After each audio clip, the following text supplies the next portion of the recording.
Our strategy upon leaving the hut had been simple. Lacking any specific direction for our search, we would trace the force lines of the world until we either found Istvan or located another magician who would be able to steer us to him. One might ask what force lines are. I did. Force lines, as Oz explained them, are those paths of a world along which its energies flow most freely. In many ways, they're not unlike magnetic lines. One might ask what magnetic lines are. I did.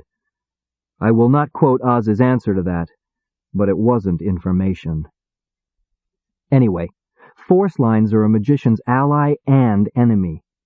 Those who would tap the energies of those lines usually set up residence on or near one of those lines. This makes it easier for them to draw upon the energies. It also makes it easier for their enemies to find them. It was Oz's theory that searching the force lines was how Garken was located. It was therefore logical that we should be able to find Istvan the same way. Of course, I knew nothing of force lines or how to follow them, at least until Oz taught me. It wasn't a difficult technique, which was fortunate, as I had my hands full trying to absorb all the other lessons Oz was deluging me with. One simply closes one's eyes and relaxes, trying to envision a two-pointed spear in glowing yellows and reds suspended in mid-air. The intensity of the glow indicates the nearness to a force line. The direction of the points shows the flow of energies, rather like the needle of a compass, whatever that is. Once we had determined that Garken had set up shop directly on a force line, as Oz had suspected, and established direction of the flow of energies, we had another problem. Which way did we follow it? The decision was doubly important as, if Oz was correct, there would be a team of imp assassins waiting in one direction, very probably in the direction we wanted to go. We solved the problem by traveling 1 day's journey perpendicular to the force line, then for 2 days parallel to the line in our chosen direction, then returning to the line before continuing our journey. We hoped this would bypass the assassins entirely. It worked, and it didn't. It worked in that we didn't walk into an ambush.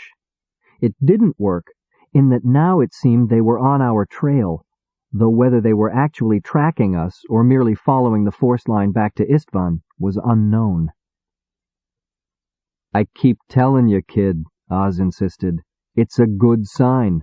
It means we've chosen the right direction, and that we'll reach Istvan ahead of his assassins' report." "What if we're heading in the wrong direction?" I argued. "What if they're really following us? How long do we travel in this direction before we give up and admit it?" "How long do you figure it'll take for you to learn enough magic to stand up to a pack of imp assassins armed with off-dimension weapons?" "Let's get to work," I said firmly. He looked around and pointed to a gnarled fruit tree strewn round with windfalls across the clearing. "Okay, here's what I want you to do. Stare at the sky or contemplate your navel or something.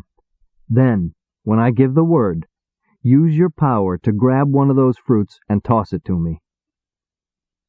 I don't know how many hours we spent on that drill. It's more difficult than it sounds, mustering one's powers from a standing start. Just when I thought I had it down pat, Oz switched tactics. He would engage in a conversation, deliberately leading me on, then would interrupt me in mid-sentence with his signal. Needless to say, I failed miserably. "Relax, kid. Look, try it this way. Instead of mustering your power from scratch each time, create a small space inside yourself and store up some energy there. Just habitually keep that reserve squirreled away and ready to cover for you while you get set to level your big guns." "What's a gun?" "Never mind. Just build that reserve and we'll try it again." With this extra bit of advice at my disposal, the drill went noticeably better. Finally, Oz broke off the practice session and put me to work helping him with his knife practice. Actually, I rather enjoyed this task. It entailed my using my powers to levitate one of the fruits and send it flying around the clearing until Oz pegged a knife into it. As an extra touch of finesse, I would then extract the knife and float it back to him for another try. The exercise was monotonous, but I never tired of it. It seemed almost supernatural, the way the shimmering, somersaulting sliver of steel would dart out to intercept the fruit as Oz practiced first overhand, then underhand, now backhand. "Stop it, Skeeve!" Oz's shout jolted me out of my reverie. Without thinking, I reached out with my mind and the knife stopped in mid-air. I blinked, but held it there, floating a foot from the fruit, which also hung suspended in place. "Hello, that's the stuff, Skeeve. Now there's something to have confidence in." "I did it," I said, disbelieving my own eyes. "You sure did. That little piece of magic'll save your life someday." Out of habit, I floated the knife back to him. He plucked it from the air and started to tuck it in his belt, then halted, cocking his head to one side. "In the nick of time, too. Someone's coming." "How can you tell?" "Nothing special. My hearing's a bit better than yours is all. Don't panic. It isn't the imps. Hooved beast from the sound of it. No wild animal moves in that straight a line, or that obviously." "What did you mean in the nick of time? Aren't we going to hide?" "Not this time." He grinned at me. "You're developing fast. It's about time you learned a new spell. We have a few days before whoever it is gets here." "Days?" Oz was adapting rapidly to our dimension, but units of time still gave him trouble. "Run through those time measurements again," he grumbled. "In seconds? Minutes? Hours? Minutes. We've got a few minutes." "Minutes? I can't learn a new spell in a few minutes." "Sure you can. This one's easy. All you've got to do is disguise my features to look like a man." "How do I do that?" "The same way you do everything else, with your mind. First, close your eyes. Close 'em. Okay. Now picture another face." All I could think of was Garkin, so I pictured the two faces side by side. "Now, move the new face over mine and melt away or build up the necessary features, like clay. Just keep that in the back of your mind and open your eyes." I looked and was disappointed. "It didn't work." "Sure it did." He was looking in the dark mirror, which he had fished from his belt pouch. "But you haven't changed." "Yes, I have. You can't see it because you cast the spell. It's an illusion, and since your mind knows the truth, it isn't fooled, but anyone else will be." "Garkin, huh? Well, it'll do for now." His identification of the new face took me aback. "You can really see Garkin's face?" "Sure. Want to look?"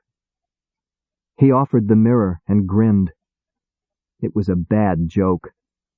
One of the first things we discovered about his dubious status in this world was that while he could see himself in mirrors, nobody from our world could. At least I couldn't. I could now hear the sounds of the rider coming. "Oz, are you sure?" "Trust me, kid. There's nothing to worry about."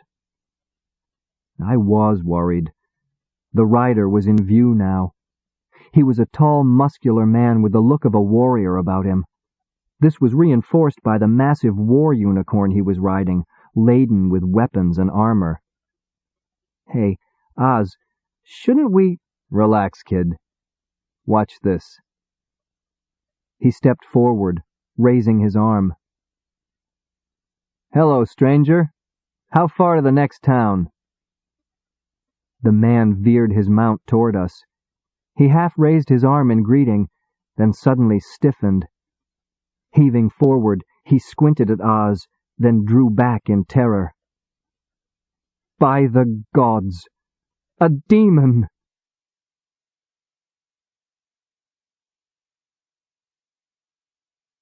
Chapter 6 Attention to detail is the watchword for gleaning information from an unsuspecting witness.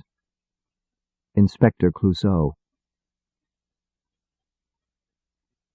The warrior's terror did not immobilize him long.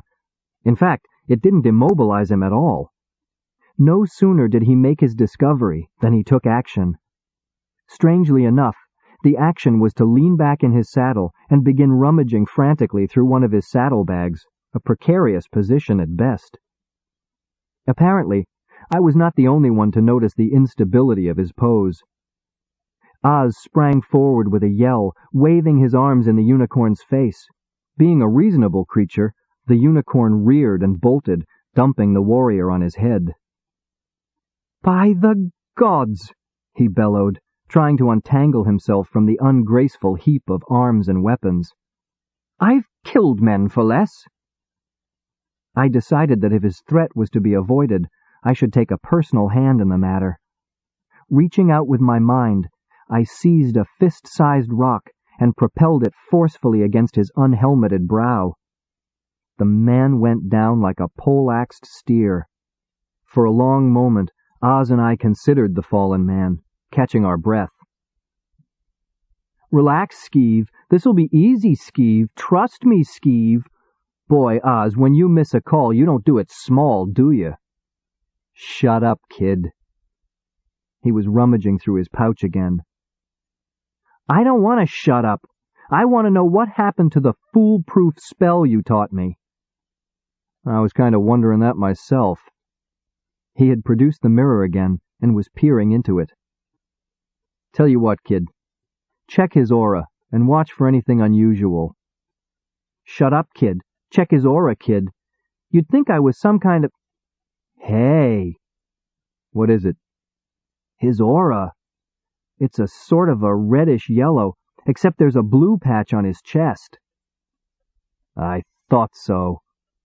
Oz was across the clearing in a bound, crouching at the fallen man like a beast of prey. "Look at this."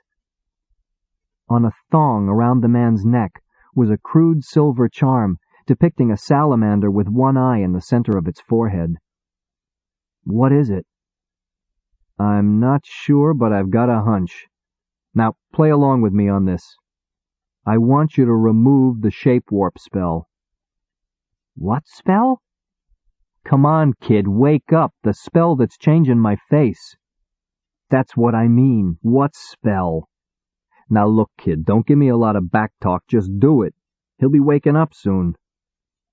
With a sigh, I shut my eyes and set about the seemingly pointless task.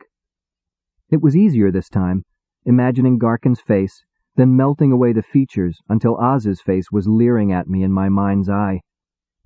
I opened my eyes and looked at Oz. He looked like Oz. Terrific. Now what? As if in answer, the warrior groaned and sat up. He shook his head as if to clear it and opened his eyes. His gaze fell on Oz, whereupon he blinked, looked again, and reached for his sword, only to find it missing. Also missing were his dagger and hand axe. Apparently, Oz hadn't been idle while I was removing the spell. Oz spoke first. "Relax, stranger. Things are not as they seem." The man sprang to his feet and struck a fighting stance, fists clenched. "Beware, demon," he intoned hollowly. "I am not without defenses." "Oh yeah? Name 3. But like I say, relax. First of all, I'm not a demon. Know you, demon, that this charm enables me to look through any spells and see you as you really are." So that was it. My confidence in my powers came back with a rush.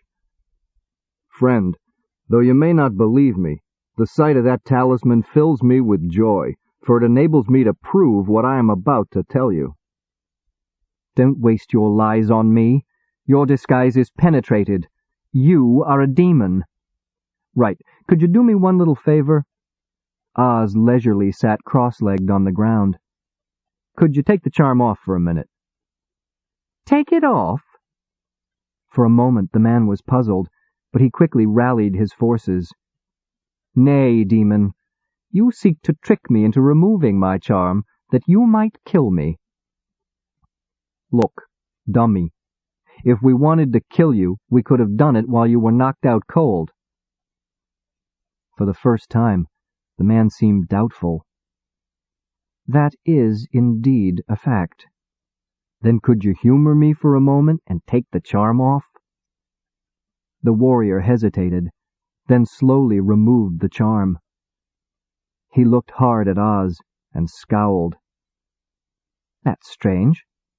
You still look like a demon." "Correct. Now let me ask you a question.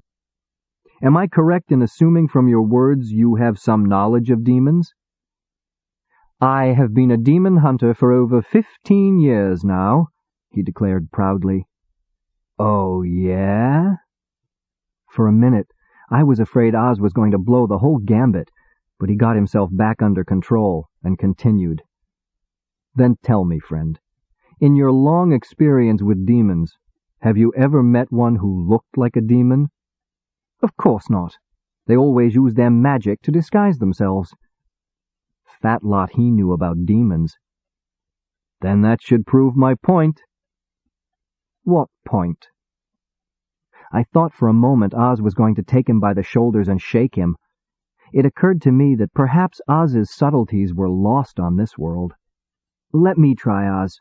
Look, sir, what he's trying to say is that if he were a demon, he wouldn't look like a demon. But he does, so he isn't." "Oh," said the man with sudden understanding. "Now you've lost me," grumbled Oz. "But if you aren't a demon, why'd you look like one?" "Ah," Oz sighed.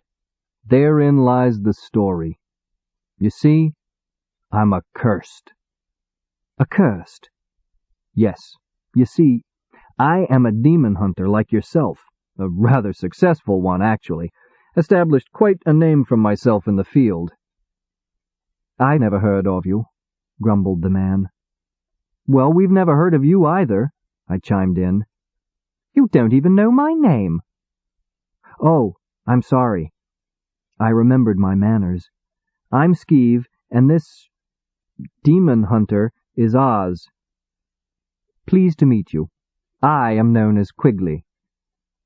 "If I could continue?" "Sorry, Oz. As I was saying, I had achieved a certain renown among the demons due to my unprecedented success.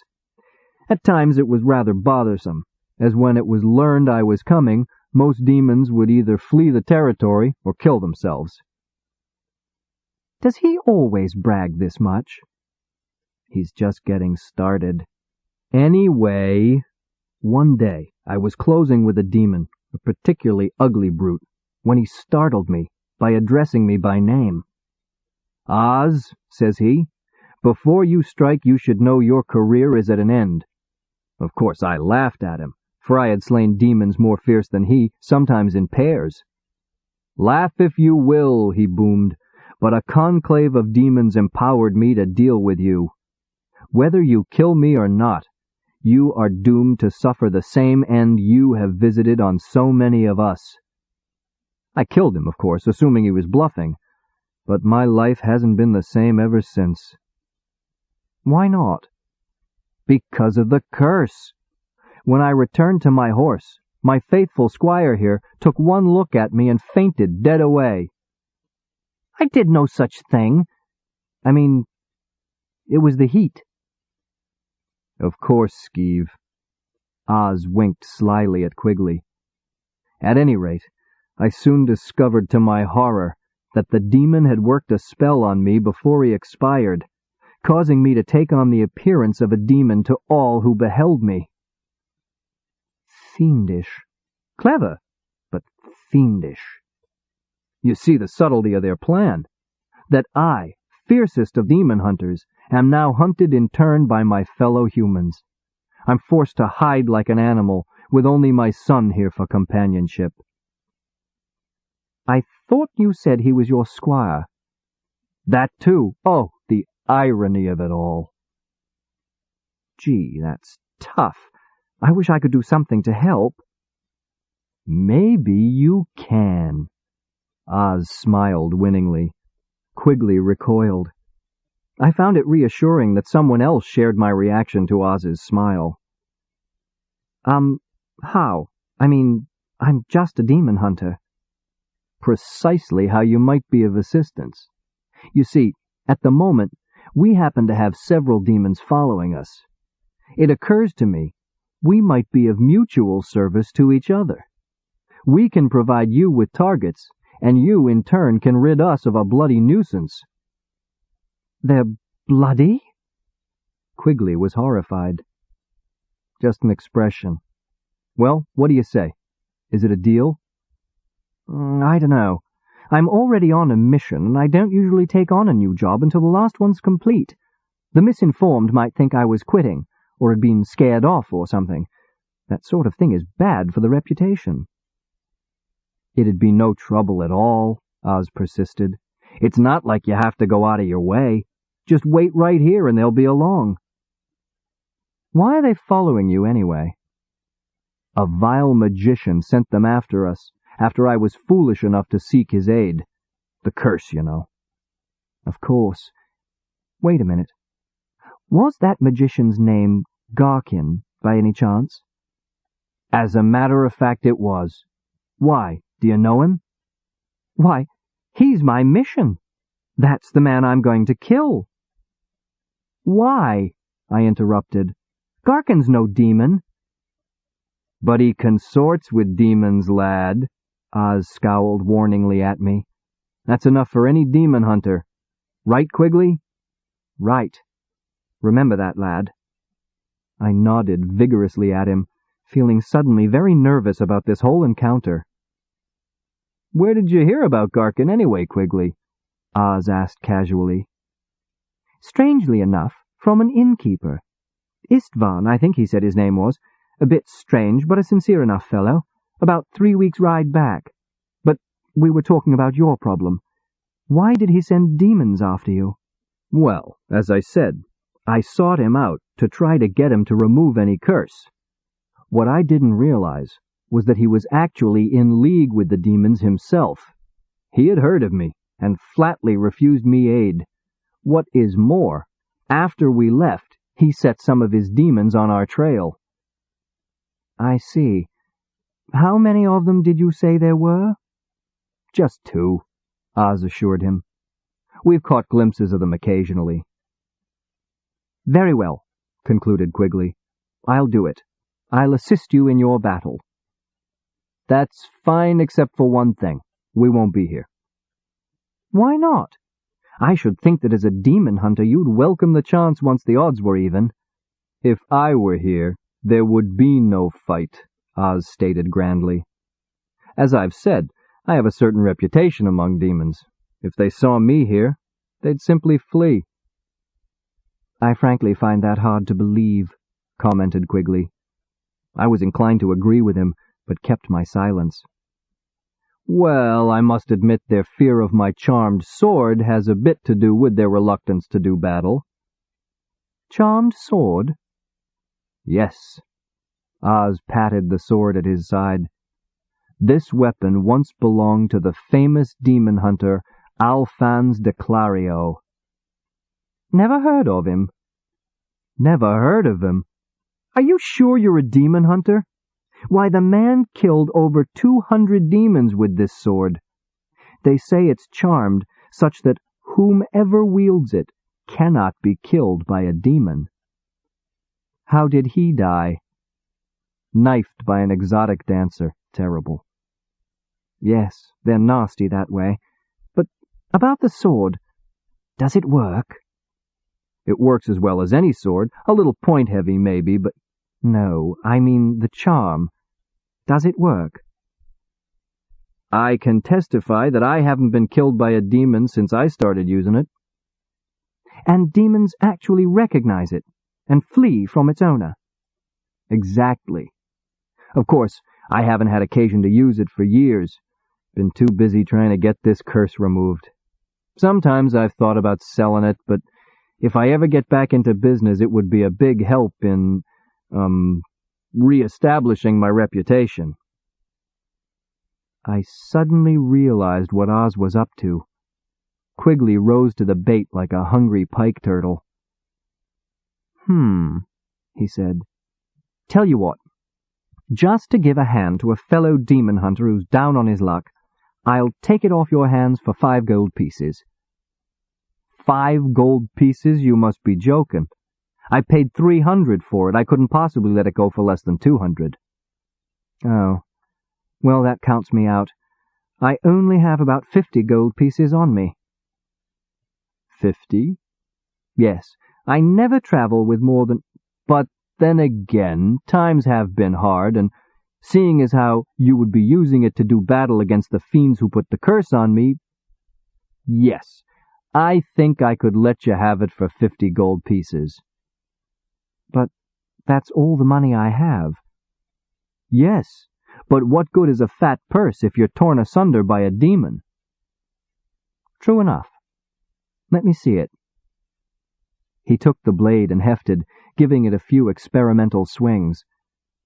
Crummy balance, he grimaced. You get used to it. Lousy steel, he declared, squinting at the blade. Nice edge on it, though. Well, my trainer always told me, if you take care of your sword, it will take care of you. We must have had the same trainer. The two of them smiled at each other. I felt slightly ill. Still, I don't know. 50 pieces of gold is a lot. Just look at those stones in the handle. I did. They're fake. Aha! They're made to look fake. It hides their value. Sure did a nice job. What kind of stones are they? Blarney stones. Blarney stones? Yes. They're said to ensure your popularity with the ladies, if you know what I mean. But 50 gold pieces is all the money I have. Tell you what. Make it 45 gold pieces and throw in your sword. My sword? Of course. This beauty'll take care of you, and your sword'll keep my squire and I from being defenseless in this heathen land. That seems fair enough. Yes, I believe you have made a deal, my friend. They shook hands ceremoniously and began effecting the trade. I seized the opportunity to interrupt. Gee, it's a shame we have to part so soon. Why so soon? The warrior was puzzled. No need to rush off, Oz assured him, giving me a solid elbow in the ribs. But, Oz, we wanted to travel more before sundown, and Quigley has to prepare for battle. What preparations? Asked Quigley. Your unicorn, I continued doggedly. Don't you want to catch your unicorn? My unicorn? All of my armor is on that animal. Surely it won't wander far, Oz growled. There are bandits about who would like nothing better than to get their hands on a good war unicorn. Quigley heaved himself to his feet. And I want him at my side to help me fight the demons. Yes, I must be off. I thank you for your assistance, my friends. Safe journey until we meet again. With a vague wave of his hand, he disappeared into the woods, whistling for his mount. Now what was that all about? Oz exploded angrily. What, Oz? The big rush to get rid of him. As gullible as he was, I could have traded him out of his pants or anything else vaguely valuable he might have had on him. I specifically wanted to get my hands on that charm. Basically, I wanted to see him on his way before he caught on to the flaw in your little tale. What, the son-nephew slip? He wouldn't have... No, the other thing. What other thing? I sighed. Look, he saw through your disguise because that pendant lets him see through spells, right? Right, and I explained it away, saying I was the victim of a demon's curse that changed your appearance with a spell. But if he could see through spells, he should be able to see through that spell to see you as a normal man. Right? Maybe we'd better be on our way now that we know where Istvan is. But I was unwilling to let my little triumph go so easily. Tell me, Oz, what would you do if we encountered a demon hunter as smart as me? That's easy. He smiled, patting the crossbow. I'd kill him. Think about it. I did. Chapter 7. Is there anything in the universe more beautiful and protective than the simple complexity of a spider's web? Charlotte. I closed my eyes for concentration. This was more difficult than drawing energies from the force line directly into my body. I pointed a finger for focus, pointing at a spot some 5 yards distant from me. The idea of drawing energies from a distant location and controlling them would have seemed impossible to me, until Oz pointed out it was the same as the candle lighting exercise I had already mastered. Now it didn't seem impossible, merely difficult. Confidently, I narrowed my concentration, and in my mind's eye saw a gleaming blue light appear at the designated point. Without breaking my concentration, I moved my finger overhead in a slow arc.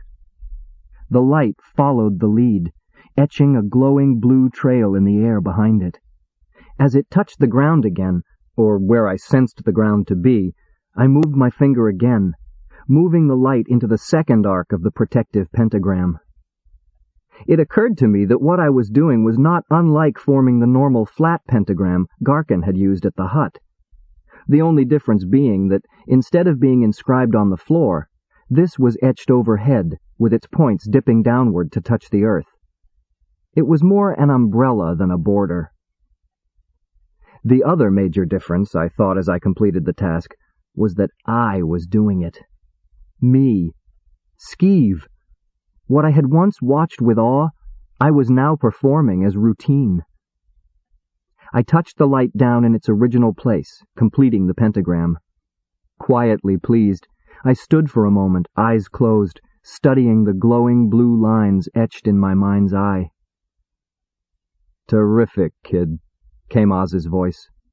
"Now what say you damp it down a bit before we draw every peasant and demon hunter in the country?" Surprised, I opened my eyes. The pentagram was still there. Not imagined in my mind, but actually glowing overhead. Its cold blue light gave an eerie illumination to the scene that negated the warmth of our little campfire. "Sorry, Oz." I quickly eased my control on the energy and watched as the lines of the pentagram faded to invisibility. They were still there. I could feel their presence in the night air above me. Now, however, they could not be seen by normal vision.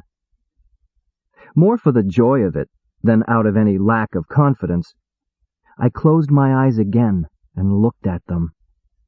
They glowed there in shimmering beauty, a cooler, reassuring presence to counter the impatience of the red-gold glow of the force-line spear pointing doggedly toward tomorrow's path. "Sit down, kid, and finish your lizard bird."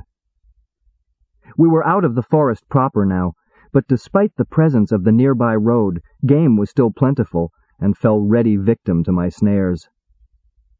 Oz still refused to join me in meals, insisting alcohol was the only thing in this dimension worth consuming, but I dined frequently and royally. "You know, kid," he said, looking up from his endless sword sharpening, "you're really coming along pretty well with your studies." "What do you mean?" I mumbled through a bone, hoping he would elaborate. "You're a lot more confident with your magic. You'd better watch your controls, though. You had enough energy in that pentagram to fry anything that bumped against it." "I guess I'm still a bit worried about the assassins." "Relax, kid. It's been 3 days since we set 'em up in that ambush of Quigley's. Even if he didn't stop 'em, they'll never catch up with us now."